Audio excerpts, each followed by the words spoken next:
I'm still doing good. I'm still cooking with Crisco. Am I breaking it down clear enough for you? Any questions on the shutter speed? We're gonna go through them, and then we're gonna take a quick break. I'm getting kind of parched, and then we're gonna come back and I'm gonna hook up my camera and we're gonna actually look at it. We're gonna actually see it, see how they work together. And no questions on shutter speed. ISO. This right here, I ain't make this up. This is what ISO actually means. International Organization for Standardization. Why they ain't call it iOS, I don't know.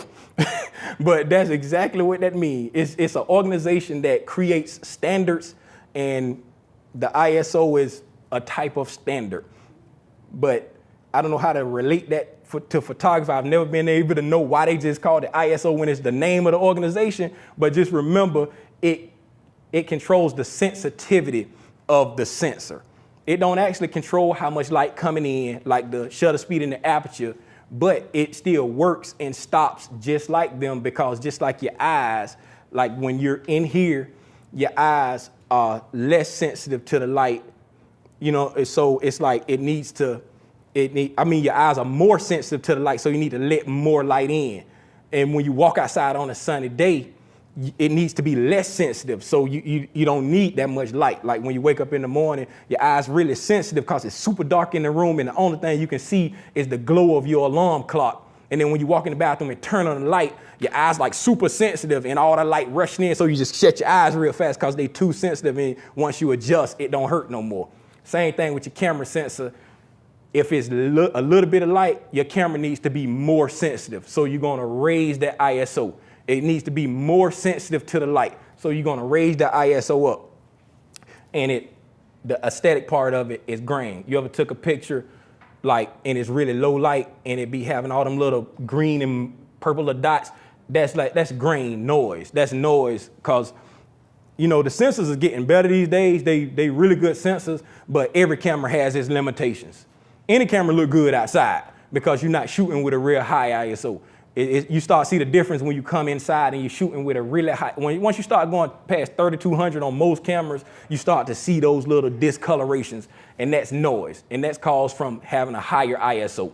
That's what that comes from. It's also measured in stops of light. The ISO is easy for me because it worked the right way. It worked in the right direction. If you go from 400 to 800, you're increasing. If you're going from 4 to 8, and my mind worked like that. You're going from 4 to 8. From 400 to 800, you just doubled it, and you're making it more sensitive. So you just made it more sensitive by one stop of light. If you go from 800 to 400, you just made it less sensitive by one stop of light. And because all of them work the same, it is measuring stops. If you double it, you're increasing by one stop. If you cut it in half, you decreasing by one stop. Okay? Any questions on all three of them? Any questions on all three of them? Okay, we're going to get ready to move into how they work together to create your exposure. But first, we're going to take a quick break. I'm going to get me a drink of water. And the young lady who answered the question, what's your name? Kimberly.